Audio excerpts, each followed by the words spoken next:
Hello, how are we guys? I'm back for another one. And tonight we're going to be going over how much protein you need in order to lose fat and gain muscle.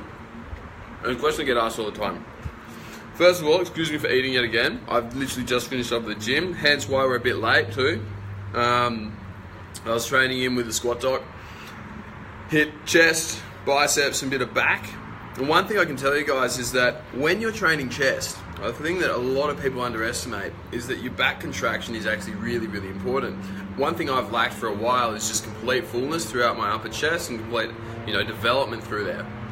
By locking on your lats while you're pressing, you'll actually engage far more upper chest fibers.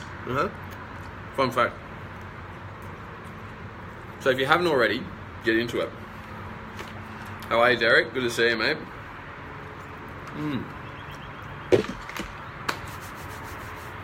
So tonight, guys, we've got a big one. Really, really good one.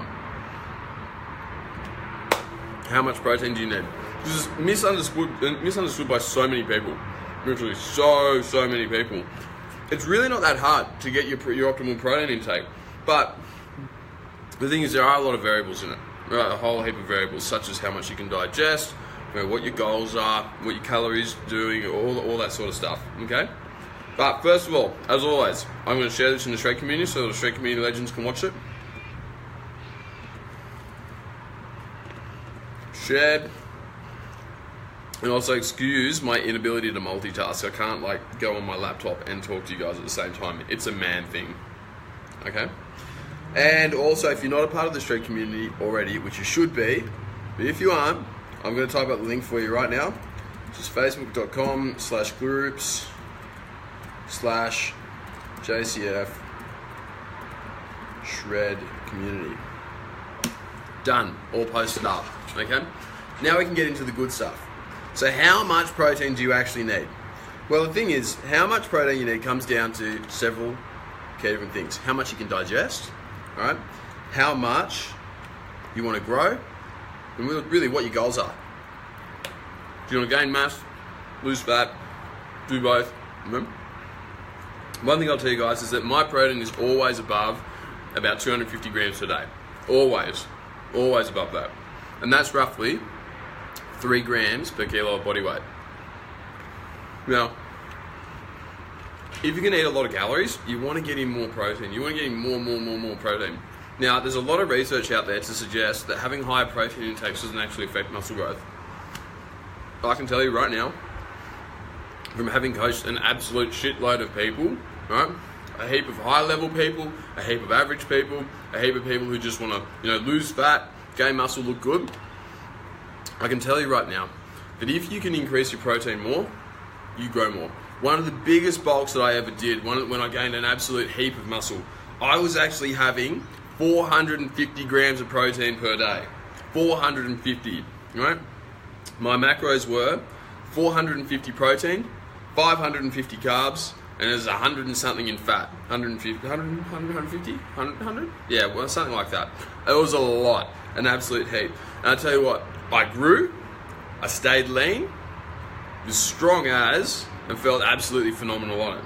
Now, the thing that you got to take into account there is that at that time, my stress was really quite low. I was managing it really, really well.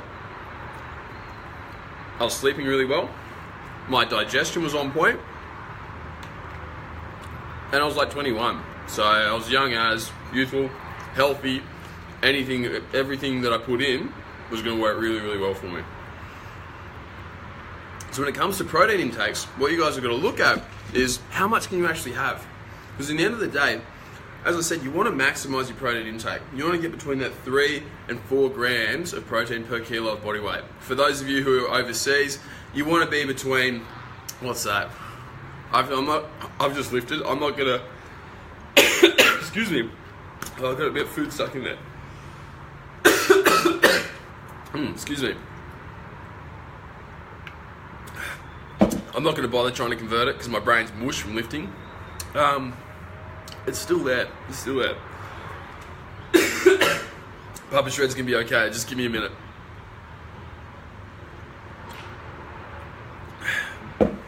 Alright, let's go. I'm good now.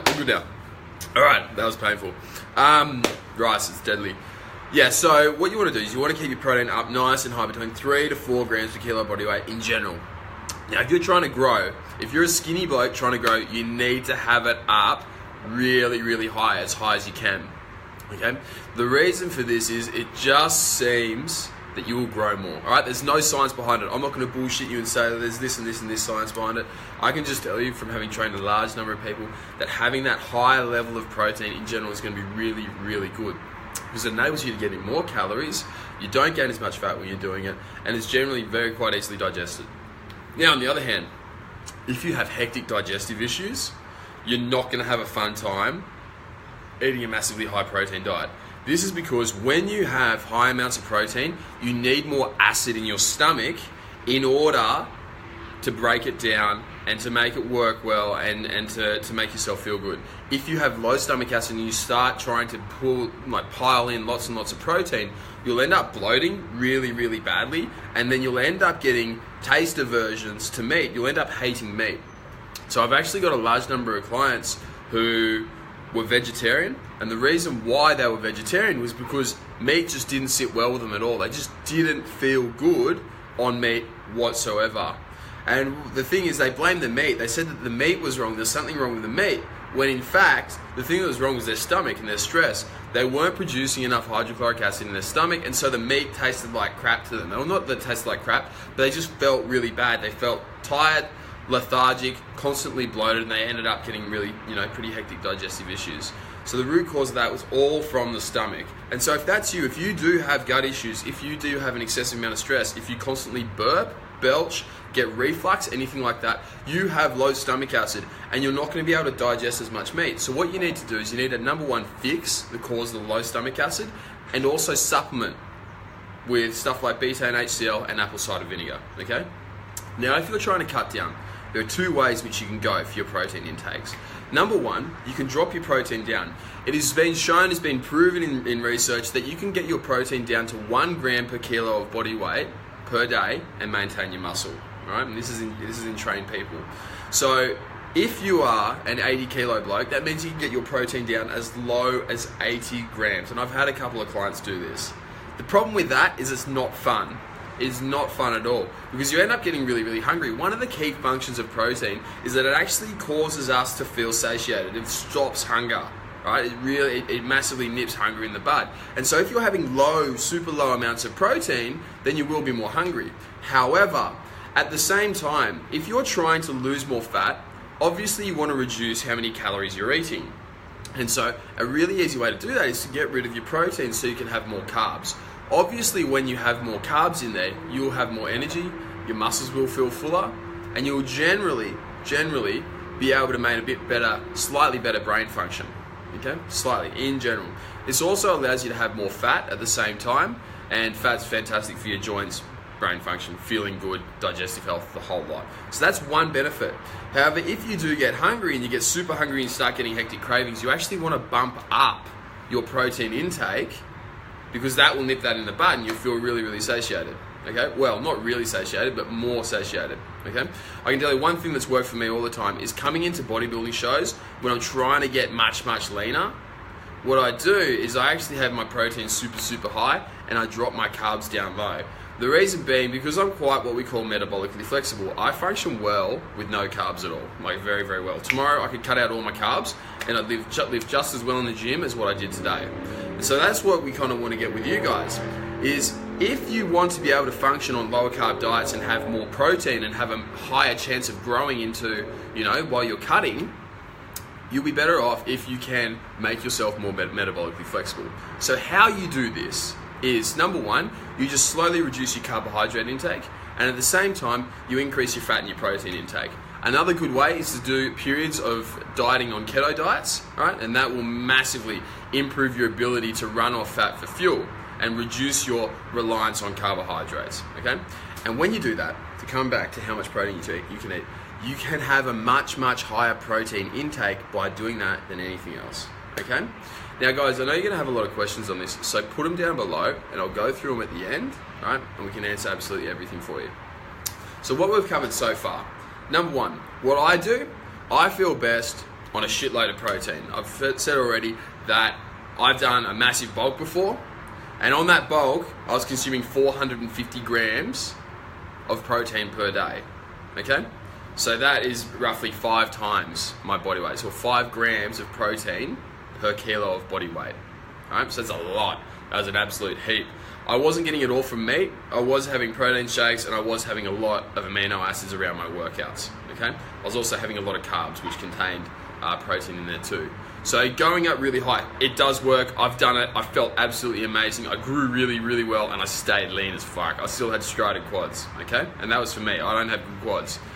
So there's that aspect. However, if you're someone with a gut issue, you can't do that. I tell you right now, I sure as shit right now could not do that, what I did then. I could not. There's no chance in hell that I could right now eat 450 grams of protein per day. And that's when I'm feeling pretty awesome. Since I had IBS, my tolerance of protein has massively gone down because I'm not making as much acid in my stomach as what I used to, even though I'm supplementing it, okay? And so what you need to do is you need to really take into account what is going on with you and make your plan fit to that, okay? So the advantages of having super high protein intake are that you generally will grow more muscle. You will generally grow more muscle. I see it, all right? Studies will say otherwise, but in a lot of people that I work with and who I train and other guys in the industry that I work with, they will grow a shitload more when you increase protein. I mean, bodybuilders back in the day, they would literally say, oh, you want to grow more? Well, eat more steak. That's all you need to do. Ronnie Coleman ate an absolute shitload of steak, an absolute shitload every single day. He's having like a kilo steak after his workouts, all right? So yes, there's a lot of evidence that that works. If you're cutting, you can go both ways. Alright, you can either go lower protein or higher protein, and they've both got their benefits.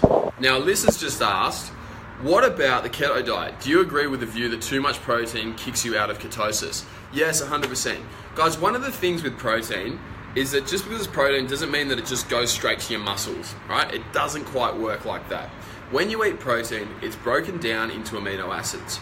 These amino acids either go into your muscles or they go into your liver, and then they're then converted into glucose via the process called gluconeogenesis, which literally translates to making new glucose. All right, super simple. Glucose, neo, new, genesis, make. All right, simple as that. Okay, and when you do that, it spikes up your blood sugar, gives you glucose, and that will take you out of ketosis. All right, so if you are in ketosis and you are having a very high amount of protein, yes, you will most likely come out of it, unless you're super metabolically flexible, super well adapted, and you run off ketones very, very well. So, awesome question, Alyssa. Really, really good question. Ketosis is awesome though, guys. Ketosis is absolutely phenomenal if you use it for the right reason. I'm a massive fan of it. When you're on keto, you generally do not lose terribly much muscle at all. It is incredibly muscle sparing. All right. A lot of people think that when you drop your protein intake down really, really low, that you're just going to instantly lose muscle. No, it's actually not the case. That doesn't happen like that. It just doesn't happen like that. All right.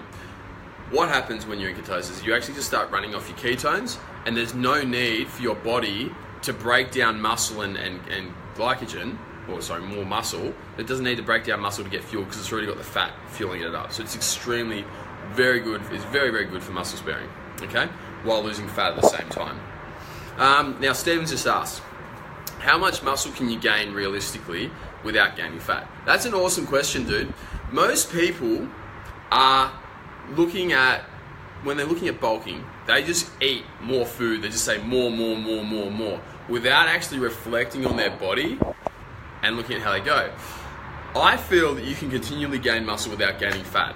All right, it just depends on your calories. You need to absolutely nail your diet, brother. That's what you really got to do. Keep your protein up nice and high. If you hit that 4 grams per kilo of body weight, you're generally going to stay quite lean. Moderate your carbs, improve your fats, and improve your gut health. If your gut's shit, your hormones are going to be shit, your metabolic rate is going to be shit, your protein synthesis is going to be down, and you're not going to have a good time at all. So that's my long-winded answer to that question, because it's a really, really hard question to answer accurately, man. A really good question, though. There's no limit to how much muscle you can gain without gaining fat. When you're in a surplus, you will gain a small amount of fat, but you don't have to gain a lot. I mean, I myself, I stay lean all year round. I've always got abs, always got veins on my abs, and still manage to grow a little bit of muscle here and there. Okay, so I hope that answers your question, dude. Ashley, if you had previous liver problems, would you suggest a lower protein diet? No, having a higher protein diet actually doesn't impact your liver at all. The thing that will impact whether you should have a high or a low protein diet, like health issues wise, is whether your stomach is making enough acid. That is it. So having a high protein diet isn't going to negatively affect your liver. Now, some fucking idiot doctors, don't get me started on those bastards, alright? Doctors don't know shit about nutrition. Plain and simple. Well, most doctors. There are some very good ones, but most doctors don't know shit about nutrition. And they'll say that a high protein diet will stress your kidneys and stress your liver. It doesn't, alright? Doctors look at two enzymes called ALT and AST to determine liver function. The problem with looking at these two enzymes is that whenever you train, they're elevated. Whenever you eat protein, they're elevated. If your liver is stressed, it's also elevated. So you've got three variables here, alright? And because if we eat more protein and we elevate those enzymes because they're breaking down protein, the doctor automatically assumes the liver's unhealthy. When if you got an ultrasound, it's not. I actually know of a bloke who has had to have a biopsy of his liver because his ALT and AST levels were repeatedly high. Because the fucking doctor didn't realize that a high protein diet and training naturally elevates the levels of ALT and AST, particularly in your muscle, right? Or due to muscle turnover, right? Rather than actually being a liver issue. So no, you don't need to have a low protein diet just because you had liver problems. Melina, how are you? I was vegetarian for 6 months for that exact reason you mentioned, introducing meat back in only recently. Would you recommend doing this slowly? For example, red meat a few times a week or once a day? Melina, do it how you feel. If you've come from the dark side, being vegetarian, just kidding. If you've come from not eating meat to transitioning into meat, it will feel different. So just slowly get into it. I mean, I don't ever recommend ever just going immediately balls deep into something unless it's one of these Q&As. So you should probably just gradually transition in, be comfortable, be sensible, and if you start feeling like you are getting a bit bloated, look into using some apple cider vinegar and some betaine HCl in order to improve the bloating, okay? Graphy, James, why is it that you would recommend a keto diet to someone and for what purpose? I would recommend a keto diet for health reasons, alright? Number one, for health reasons, if you're not healthy, if you're not functioning well, you need to reduce levels of inflammation quickly, bang, go down. If you have any sort of autoimmune illness, fantastic, keto diet is for you. If you want your brain to function better, keto diet is for you. If you want to go through anti-aging, if you want to slow the rate of aging, keto diet is for you. If you have difficulty losing fat and you have stubborn fat deposits throughout your body, keto diet is for you, okay? They're the main reasons that I would recommend a keto diet. Aiden's asked, red meat versus white meat. Why do you change it up throughout the day? Seems you have red in the morning and white in the evenings. Breakdown rates or something. So that's a little bit of kind of bro science why. Okay, I'll tell you as well. In my programs, I prefer to have my red meat towards the start of the day rather than towards the end of the day. And now this is the reason for this is a bro science, bit of a bro science type thing, in that red meat is said to contain more choline, and choline improves your brain function. Whereas on the other hand, the white meat tends to have higher amounts of tryptophan, which is better for sleep and regulation of sleep cycles. Does it work? I don't know. I use it. I feel pretty good on it. But yeah, it doesn't really matter, but I'd still say that would be potentially more optimal to have your red meat in the morning and your white meat in the evening. Okay.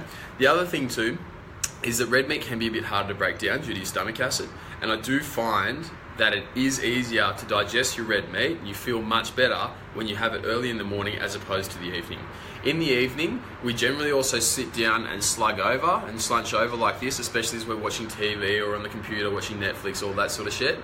And when that happens, you kind of slow the digestive process. So if something is a bit harder to digest, such as red meat, then it's not going to digest as well. So they're my reasons, man. They're my reasons. In the end of the day, I actually don't really care if you end up having a bit of red meat at night. I don't really, but I just think for me, I want to give you guys the optimal program, and that's what I would see as being optimal, okay? I hope that answers your question, mate. Frankie, what's the best protein to take for weight gain? All much of a muchness, man. I use Subito because I like it and I don't bloat off it, all right? And the owner, Sean, is an absolute fucking legend. So if any of you guys have worked with Subito before, you will know that Sean's a top bloke and looks after you, and he hooks you up with free shakers. So yeah, that's why I recommend Subito. You can get it from SubitoSupplements.com. Oh, sorry, tripod's fucking up. Shido has just asked, what are good workout for the muscle? Shido, the best workout for the muscle is any workout. That's what you need to do. Dylan Palmer, is there a difference between training in the morning and the afternoon? Good question, dude. Generally, no. Generally. However, I was talking with my coach, Rawdon, good bloke, terrific bloke, Rawdon from the Dubois method. And he was saying that your hormones are actually more aligned in the evening for better results. Now, I don't know where he got his science, I didn't quiz him on that, okay? But perhaps it is better in the evening, perhaps, maybe. If you're training twice a day, you do want to structure it so you have your heavy lifting in the morning and your volume training in the evening. This is because you can perform better in both workouts doing it that way. If you do high reps in the morning and then heavy in the evening, you inevitably perform shit with the heavy stuff in the evening, and your CNS isn't excited in the morning, okay? So yeah, good question, man. I don't really think there is. I train in the middle of the day normally because I like getting out in the sun. I've got a sick gym, which I train at. So yeah, I don't think it really matters too much. Zane, is it important to mix up the types of meat? I always have chicken breast, but just wondering if me only eating chicken breast will change anything result-wise. That is a good question, Zane. When you do consume a lot of the same foods and you have a gut irritation, you generally tend to develop an intolerance to that food. So most bodybuilders have got shit guts. That's why you see the distended bellies on stage. Anyone who follows bodybuilding will see all the big boys have got guts out bloody here, okay? That's because their gut health is shit, like absolutely terrible, and they're masking it with copious amounts of chemicals. And so when you have a bad gut like that and you're eating something repeatedly, yes, you'll stimulate an immune response which will slow your fat loss, particularly from the abdominal region, okay? However, if your gut's completely healthy, then yeah, you can go to town on it. I've read people talking about cycling their proteins. So you have the same protein for one day, and then you only eat one protein source, i.e. chicken, on Monday, and then you have to wait 3 days until you eat it again next. So on one day you have chicken, next day you have steak, next day you have pork, and then after that you can have chicken again. All right. Now I think that's a bit of bro science. I'm pretty sure it's from Paul Chek, who's pretty out there, very smart dude, but very out there, very fucking weird. And yeah, so there are schools of thought that say that you do get a bit of inflammation and digestive issues from eating the same protein regularly. I don't know. Mate, I recommend variety. Variety is the spice of life. You can never go wrong with variety. I myself eat several different types of meat a day. I've got, I think this is beef or lamb. No, this is lamb. All right, so I've got lamb, I have beef, I have pork, eggs, whey protein, all that sort of stuff. Remind me I've got to eat. Good question, Zane. Very good one.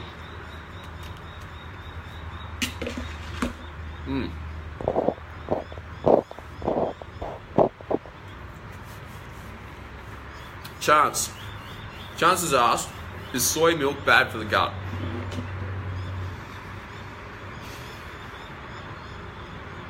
Soy milk is shit house. Straight up. Don't do it. Don't do soy. Ever. Soy is evil. Soy is the devil, right? The absolute devil.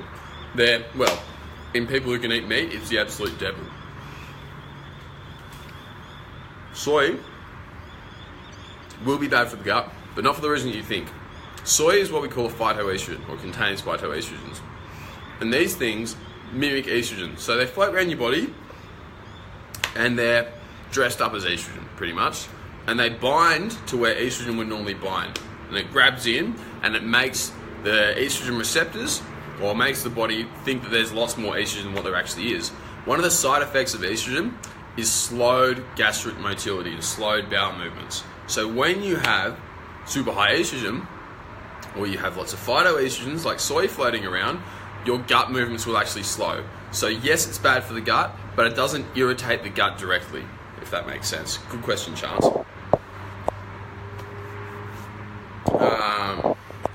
Dakala, that's a sick name.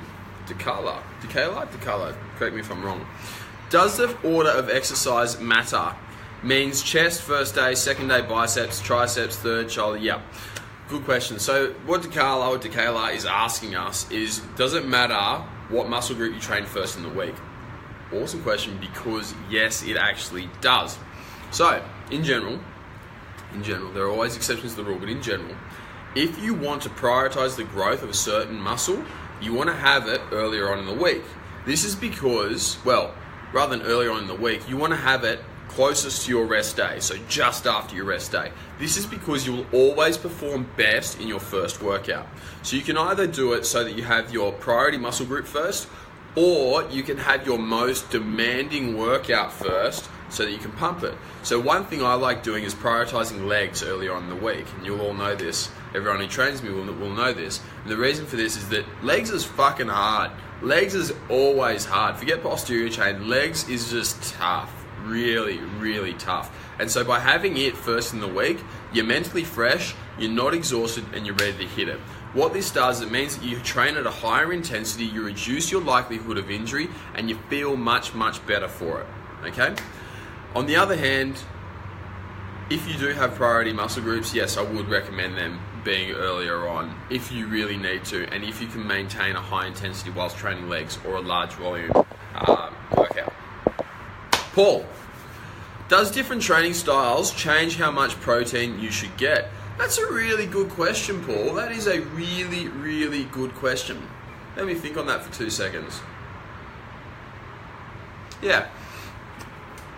If you are training with incredibly high volume, so with a massive amount of tonnage and lots of sets, lots of reps, then you'll actually do better. You will have a greater need for protein. Yes, I dare say you will have a greater need for protein. If you're training smaller workouts, then you'll most likely need a lesser amount of protein, okay? So that's the thing. It doesn't matter.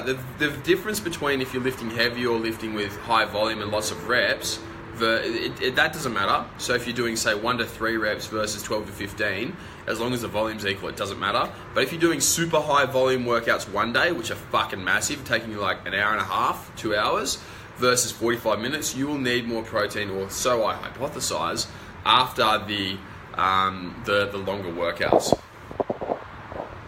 All right. Now, Chance has just said that his missus has thought soy is good. Girls, you've all been conned. From a very young age, women are told that soy is good for you, okay? It's absolutely shit. It doesn't work, and it's particularly bad in women. Most women will end up getting digestive issues at some point in their life. Most men will too, but most women in particular, get it really, really bad, okay? And part of the reason is because of their diets and their stress and their response to stress. The easiest way to improve that is for girls, get rid of the soy. Soy is shit. Really, really shit. Your soy latte is less healthy than your regular latte, if that makes sense. Why you drink your latte in the first place, I don't know. But soy lattes are terrible. Don't get them. Soy anything is absolutely terrible. Absolutely shit. Okay? If you're a vegetarian, well, soy is literally the best thing you've got, so you've got to make do with that, with a little bit of soy each day.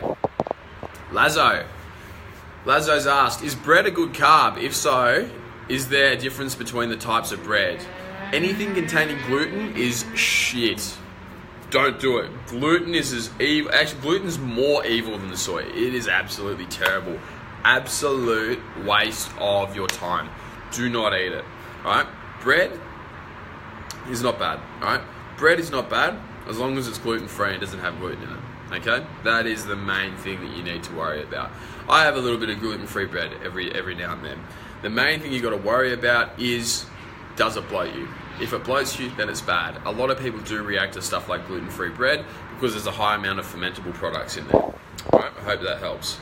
Shido, is there a way to get tall by eating or hanging on bars? Fun fact, see this little apparatus here? That is an inversion chair, inversion table. And what that does, you actually hang down from it, and apparently you can actually grow an extra inch by doing that, okay? As for eating, if you eat more for an extended period of time, those guys tend to grow more, alright? The other thing you can do is take a fuckload of growth hormone and you will grow, all right? As long as your growth plates are open. I heard a story from quite a reliable source, actually, that a lot of the college basketball players over in the US are fed a lot of growth hormone. And that's why they're all bloody 7 foot something. All these big black guys who are already genetic freaks, they've then added in growth hormone to them, and that's why they can grow so tall so regularly, okay? So yes, Shido, the best way to grow taller is to get a bit more growth hormone in your life. Not saying you should do that, of course. Although it would be funny, I would love to see you, Shido, get on the growth hormone. I don't know how old you are, but I think it'd be fantastic if you grew like 6 inches in a year. That'd be mental. I'd be very impressed. But I shouldn't condone use of performance-enhancing drugs, should I? Fadi, does sleep apnea slow down muscle growth given the fact you're sleeping 7 to 8 hours a day? Yes, it will, man. Sleep apnea often is a symptom that you are, number one, just overweight, you're holding too much fat. Number two, you're way too stressed. Okay? And number three, because you're not getting good quality sleep, you're cutting off oxygen all the time, you're not going to recover well. Sleep apnea is actually bad. Although I don't actually want to get sleep apnea, guys, I will admit, although that's kind of my goal. As soon as I get to my goal, I'm kind of wanting to fix the sleep apnea, alright? So just because I hashtag project sleep apnea doesn't mean you guys should all go out and start trying to get fat as fuck so you get sleep apnea. It's not the point. What I want is I really want to have a chest so big that I have to splutter in my sleep.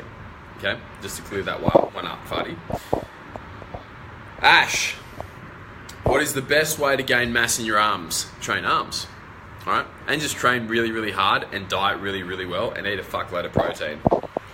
Daniel's question 1. What's your thoughts on intermittent fasting? Intermittent fasting, brother. That is good if you want to improve your health, alright? Purely health and anti-aging, it's fantastic. I work with a lot of anti-aging guys, and if any of you want to go into anti-aging, want to learn about it, I do have a course open at the moment, so inquire in the inboxes about it. Just shoot me a message or comment below here. But yeah, if you want to go anti-aging, intermittent fasting is fantastic, alright? Absolutely fantastic, and it's great for healing a whole heap of health issues. As for gains, not as good for muscle gain. For fat loss, yeah, it's really quite effective, okay? Question 2. Do we need to buy protein powder, or can we get protein from our food? I'm assuming protein powder is a specific type of protein we cannot source from our typical foods. That's actually something that the protein companies want you to believe, but it's not quite true. The reason why you want protein powder is because, number one, it's really quite easily digested. All right, that's why I like Subito, because it's like the easiest of easy to digest. Number two, it's a really piece of piss way to get more protein in. All right, a lot of people struggle to get protein in, and so taking protein powder, just bang, you just mix it up in a shake and drink it. Super convenient. Okay. As for, containing the specific type of protein you can't get from food, no, it actually doesn't. What it is, it's got a really good amino acid profile, in fact, probably the best amino acid profile, but it's nothing that you can't get from normal food. You will not die, or you not make gains by not having protein powder. The reason I use it is to bump up people's protein intake. Cool? Zane, train to failure, recommend. Yes, 100%. If you go into the gym, you're going to lift there to lift fucking hard. You're not going there to lift like, probably got another 5 reps or so. I'm just going to call it quits here. No, you lift to failure constantly. Go. You train your ass off. That is how you grow. That is how I've grown. I can tell you right now, I've had periods where I've trained like a bitch and I've trained like a boss. Which one do you think I grew more in? That's right, the boss one. Definitely not the bitch one. The bitch one, I didn't grow at all. Paul, you mentioned gut health a lot. How can you tell if your diet is giving you grief? Brother, go through all my stuff. That's a really long answer, but make sure you watch a few more of these videos and go through the Shred community and you'll find all the answers to that, my man. You can also book in a call for either of my boys. Woodsy might get in touch with you because Woodsy's online at the moment, or Joel. You can have a chat with them about it. Oliver, hi, how much carbs does the body need per day to avoid stress before relying on alternative energy producing pathways? Awesome question. If you are naturally unstressed, you don't need any carbs, all right?